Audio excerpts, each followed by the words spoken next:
Episode number 126.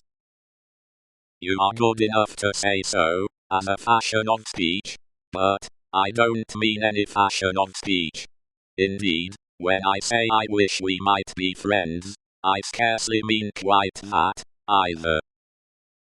Charles Darnay, as was natural, asked him, in all good humour and good fellowship, what he did mean. Upon my life, said Carton, smiling, I find that easier to comprehend in my own mind, than to convey to yours. However, let me try.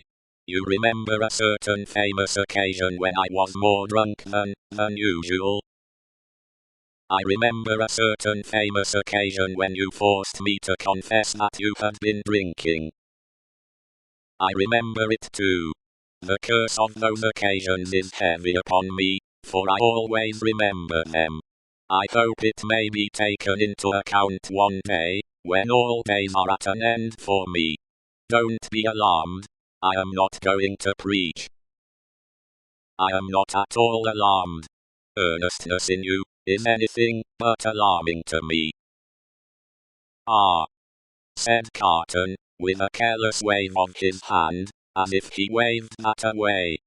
On the drunken occasion in question, one of a large number, as you know, I was insufferable about liking you, and not liking you. I wish you would forget it. I forgot it long ago. Fashion of speech again. But, Mr. Darnay, oblivion is not so easy to me, as you represent it to be to you.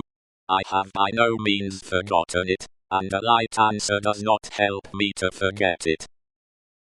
If it was a light answer, returned Darnay, I beg your forgiveness for it.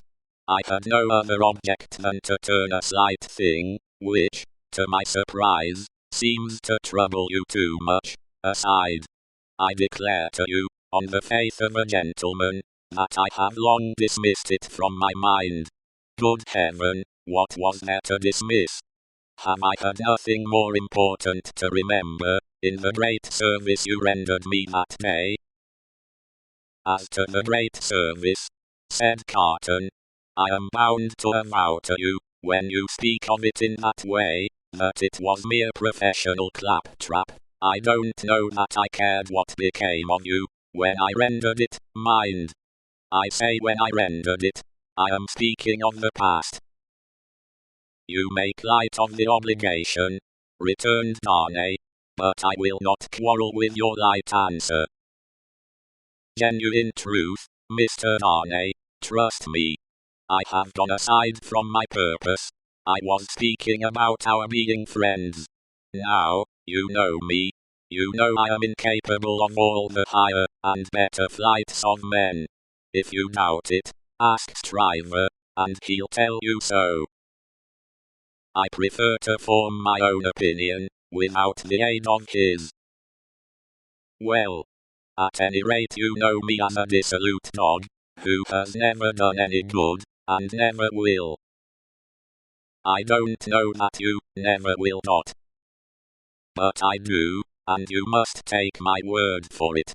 Well, if you could endure to have such a worthless fellow, and a fellow of such indifferent reputation, coming and going at odd times, I should ask that I might be permitted to come and go as a privileged person here, that I might be regarded as an useless, and I would add, if it were not for the resemblance I detected between you and me, an unornamental piece of furniture, tolerated for its old service, and taken no notice of.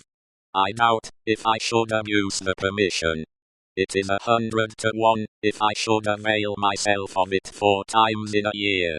It would satisfy me, I dare say, to know that I had it.